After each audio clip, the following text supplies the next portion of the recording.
Hi everyone, welcome to my talk on the security of smartphone unlock pins and the impact of blacklisting. Before we start, I would like to thank my co-authors, because this is not just my work, but this is joint work from all 5 of us. However, I'm going to present it to you, so what am I going to talk about? First of all, I'm going to answer the question why we should study pins at all. We're going to look at what we know about pins, but also, and more importantly, at the things that we don't know. Because based on those open questions, we designed our user study, whose layout I'm going to present to you afterwards. And then I will close my talk, and this is probably not a big surprise, by presenting the results of our study. But let's start with the most basic question first. Why should we study pins? I assume you've all unlocked your phone today, even those of you who just got up. Some of you may have used a pin for that purpose, but many of you probably don't, because nowadays we use biometrics like fingerprint or Face ID. So why pins then? Well, because pins coexist with biometrics, as can be seen perfectly here on the right. This phone can be unlocked with an iris scan or a pin. More importantly, biometrics never exist solely on a smartphone, but only in combination with a knowledge-based authenticator, like a pin. On top of that, it is also important to consider the attacker's perspective here, because in certain scenarios, it can make more sense to try to guess the correct pin rather than bypassing the biometric. Okay, now to which extent are pins used? In our user study, we had more than 1,200 participants. To find out whether pins are used solely or in combination with a biometric, we first asked our participants whether they use biometry. This revealed that 2/3 do use a biometric authenticator. Those who don't were then asked which knowledge-based authenticator they use, which showed that about 50% use a PIN. The percentage among the participants who use a PIN in combination with a biometric is even greater. About 75% of them use a PIN. Now, when we combine those two numbers, we see that 2 out of 3 people in our study indeed use a PIN. And this makes pins the most widely used unlock form. So let's look at what we know and what don't we know about pins. Well, on the one hand, we know that users choose predictable 4-digit pins, one of the 2 predominant pin lengths. The other are 6-digit pins, but Wang et al. Showed that user-chosen 6-digit pins are also predictable. The good news is, from Bonneau et al. Again, we know that blacklisting popular pins can increase the overall security of the distribution. Now, what don't we know yet? First of all, we don't have a direct comparison of 4 and 6-digit pins in the smartphone unlock setting. In addition to that, we don't know anything about the actual effects of different blacklists on the security of pins. While Bonneau et al. Proposed a certain blacklist, it was not tested in a user study, which leads us to the third question: how to balance security and usability when composing a blacklist. Now, with all those questions in mind, we designed the treatments for our user study, and I want to take a closer look at them now. First, to compare 4 and 6-digit pins, we had a control treatment for both lengths. Users which were assigned to this treatment could just create any pin of the assigned length, and there was no blacklist in place. On the other hand, we had our blacklist treatments. To test the general effect of the blacklist warning, we had placebo treatments. Here, we always blocked the first pin and allowed any other pin as long as it differed from the first one. Again, the idea here was to test whether just seeing a blacklist warning already has an impact. On the other hand, our iOS treatments were designed to test the effect of real blacklist, and not just any, but the 2 blacklists which are actually used by Apple on its devices. One for 4 and one for 6-digit pins. Now you may ask, where did we get those blacklists from? Well, we chose a very direct approach. We use this little setup here, consisting of an iPhone, a Raspberry Pi, a camera, and some Lego bricks.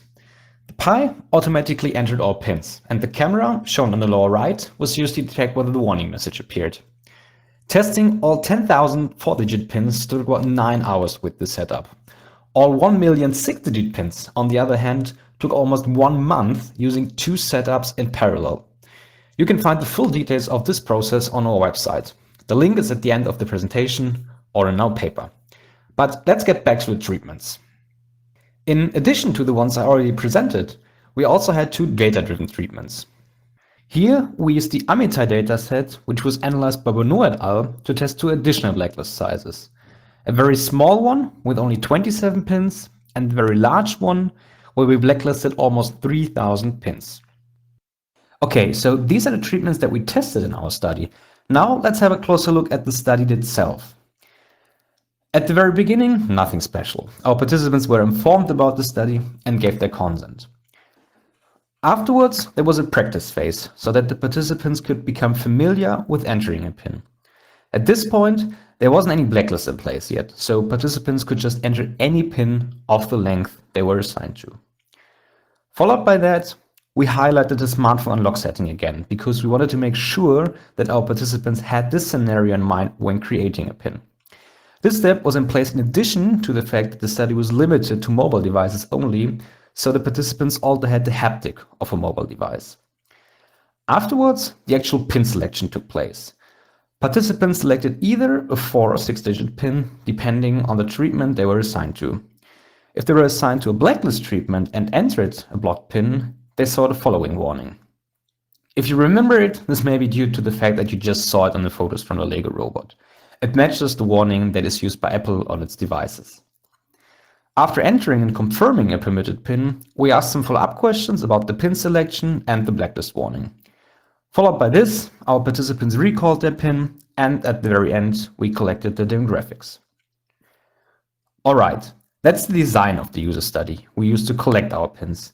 Now, before we can analyze them, we first need to define the attacker model. What is the attacker capable of?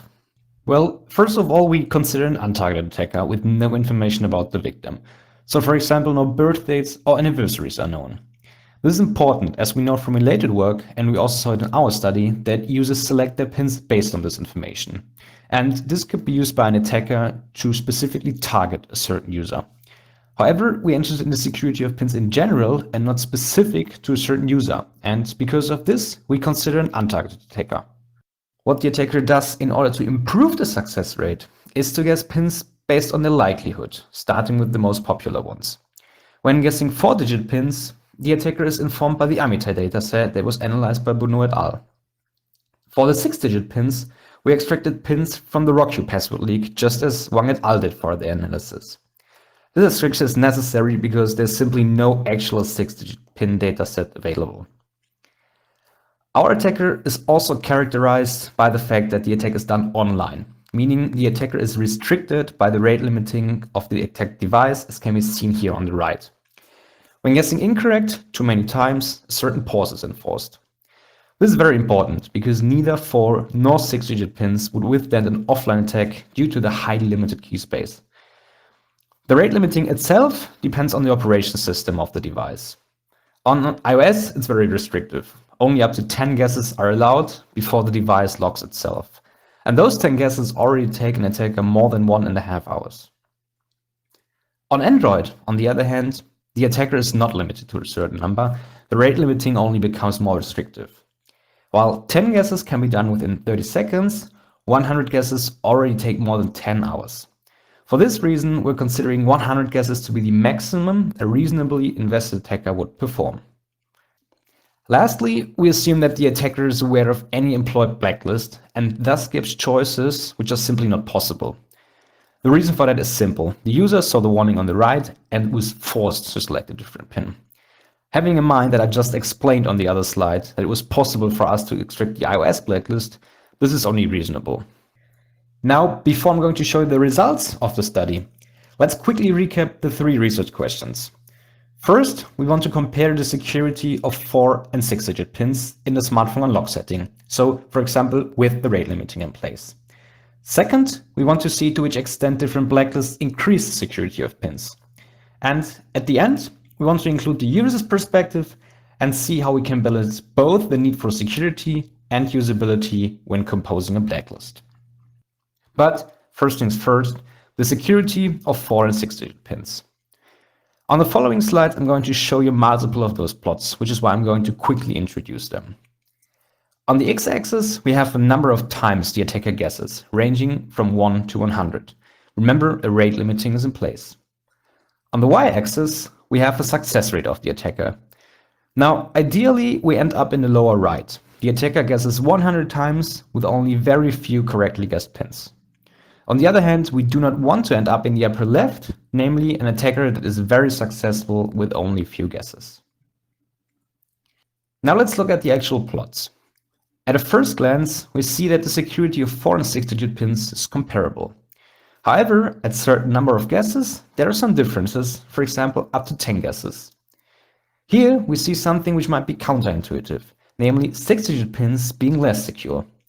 The success rate of the attacker is higher as compared to 4-digit pins. And from 60 guesses onwards, we see the exact opposite. The attacker is more successful in guessing 4-digit pins. After 100 guesses, 17% of all 4-digit pins have been guessed, as opposed to only 14% for the 6-digit ones. Okay, so certain differences, but overall a comparable security in the attacker model we're considering. Now let's look at how different blacklists can increase the security and how close we can come to the lower right. Let's start with the small data driven and the iOS blacklist. Again, we observe an overall comparable security. This time, despite the fact that we're blocking 27 pins in the one case and more than 10 times as many in the other. On top of that, the security of the selected pins is not ideal yet. So let's see if the effect of the very large blacklist is more promising. It is. Blocking nearly 3,000 pins indeed increases the security. And even with 100 guesses, the success rate of the attacker is as low as 1%. Unfortunately, this comes at the cost of low usability. For example, the blacklist hit rate is as high as 70%. This means way more users have to rethink their pin choice than it is the case for the smaller blacklists. But due to the high number of blacklisted pins, users may also need to come with multiple pins. And one of our participants even wrote us an email telling us that the study is broken because regardless of which pin was entered, there was always a warning message popping up. We double checked it, our study was not broken, the participants simply kept entering blacklisted pins before giving up after a total of 8 tries. And this brings me to the final question: how to balance security and usability. For this analysis, we will keep it simple and only look at the success rate of an attacker after 100 guesses. This also allows us to change the x-axis so that we instead look at different blacklist sizes here. The y-axis still represents the success rate of the attacker. Now, we already saw that the less pins we blacklist, the more usable our blacklist becomes.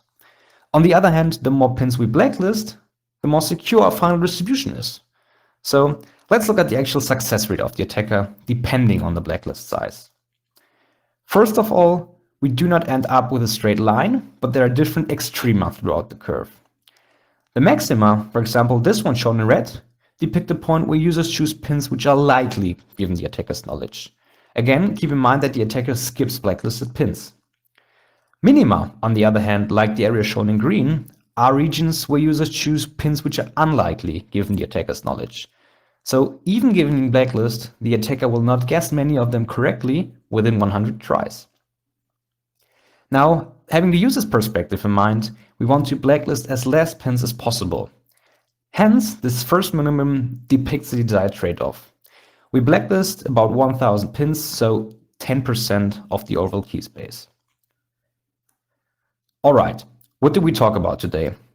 First of all, pins are still a widely used authenticator, although we have biometrics. Afterwards, I explained the design of the user study we conducted in order to learn more about pins. And at the very end, we looked at the results. First of all, the security of 4 and 6-digit pins is comparable, giving a limited number of guesses, as it is the case in a smartphone unlock setting. Second of all, a blacklist needs to have a certain size in order to have an effect. This is, for example, due to the fact that we need to assume that the attacker is aware of the blacklist. And last but not least, we need to consider the user's perspective. And then, blacklisting about 10% of the key space can strike the balance between usability and security. And this brings me to the end of my talk. Thank you for watching, and if you have any questions, I'm more than happy to answer them now or also later, so feel free to contact me at any time.